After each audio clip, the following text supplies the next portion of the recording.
Well, Gary, quite a game here. I don't know about you, but I'm absolutely wrung out. Your thoughts on the game today? Yeah, I think same as everything, we knew it was going to be a tough game before we came here. We've had a very good Easter Friday result on Good Friday against Macclesfield at home. It was important to carry that into today's game. Chester haven't been on the best of form, we knew that, but it's still going to be a tough game in every way of form. And we started very bright, John. I thought the first 20-25 minutes we created 3 or 4 very good chances.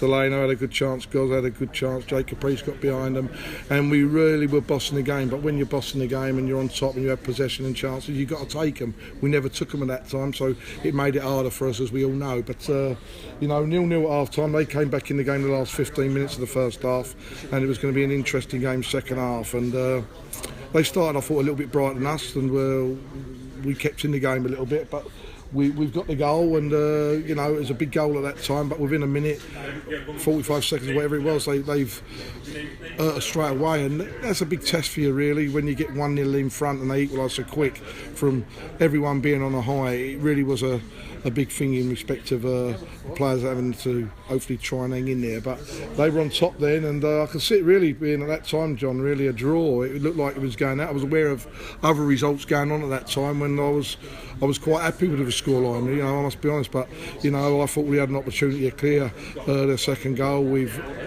half messed about and fannied about and ain't cleared our lines, and all of a sudden we're 2-1 down. But as we say, you're going to ask the question, and we've been asking questions of the players over the last certainly few weeks in a big way, because I think there's been doubts from certain areas in one way or another at the football club in respect of, can they do it, can't they do it, will they stay, will they battle to the end, the players. And I think they've shown recently that it means a great deal to them to pull us through where we are at the moment. And we went for it, John, when they went 2-1 up. We went 4-3-3, we had to.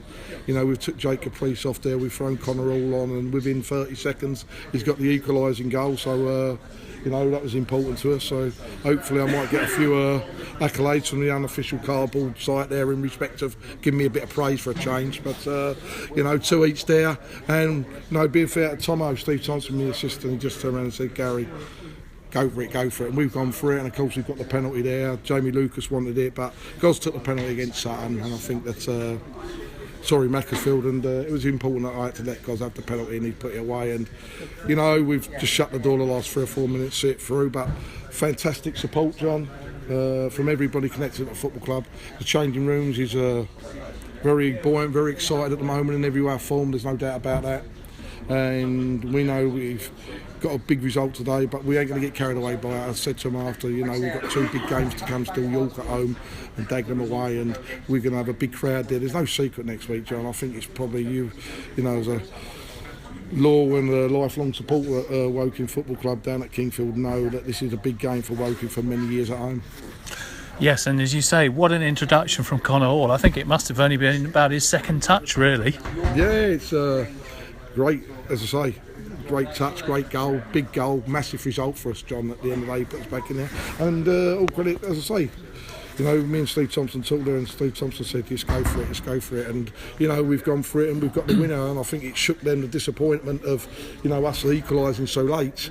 And they hadn't brushed themselves down and cleared their heads, where we went 2-1 down and we got back into the game and made it 2 each and then gone. So, we've shown that over the 90 minutes, John, we've deserved to win the game. I think that when you look at the way the chances was in the first half, really, it should have been over in the first 25 minutes. But it's a big win for us. We have to keep going. As I say, we'll apply ourselves properly now for a tough game against York City next Saturday. It just shows, Gary, doesn't it, how football can change so quickly. Only a few weeks ago against Maidstone, you were critical of the side, saying they melted, and yet today they've shown such great character, as indeed they have done ever since that game. Well, John, whether people like the way it comes across or whether it's the case of what they want to hear, you've got to be honest. And, I made a substitution against Maidstone, and at the end of the day it was the same substitution what I made against Macclesfield, really, in respect of Ismail Yakubu went off and Joey Jones dropped in the back line. Joey Jones done that against Macclesfield and it was a clean sheet. Joey Jones has dropped in the back line here today. It was, I think, but probably more frustration and disappointment from people. But you make your substitutions against Sutton and Goss comes on and gets the winner. You make your substitutions against Macclesfield and do things, and we've done it again today. But I know everyone is desperate for the football club to survive in this league. We've been punching above our weight, John, over the last 5 or 6 years. It has been a tough year. We all know that one way or another. But, you know, my number one aim between now and April the 29th, and that's been over, you know, the last period of time, is to make sure that this football club, with every effort I can give it, with my staff and the playing squad, and with the support of the supporters, keep this club in this division. And I do believe we've got a great chance. And it's been quite some Easter, hasn't it, Garry? 6 points out of 6. Well, we always knew East would be a big time, and to beat Macclesfield at home and to come and win at Chester, I think we've dug very deep, and great travelling support here. And as I say, it was fairy tale ending, John, really, you know, to see our players and the supporters like that, and the board of directors up the top part here, like, you know, really chuffed. And that's what it should be all about, John. You have your eyes together, you enjoy. When you have the lows, John, or you get beat, you got to turn around and support the situation. You can't panic. You can't turn around and get too frustrated or this and that. You have to turn around. It's football. It's football. But we've dug in deep. We've given ourselves a great chance. It's a big step, and we look forward to the Wrexham game. And of course, York game. Eh? And of course, the message is on Saturday: get down to the Laithwaite and get behind the team. Numbers galore. We need as many people as possible, because York will fetch great travelling support. We need everybody in the area who's supported Woking in the past, who ain't been able to get to games through work or other commitments, to make that extra effort, because I need them, the football team need them, and the club need them to be behind them next Saturday against York at home. Lovely. Thank you very much, Garry. Safe journey home. Cheers, mate.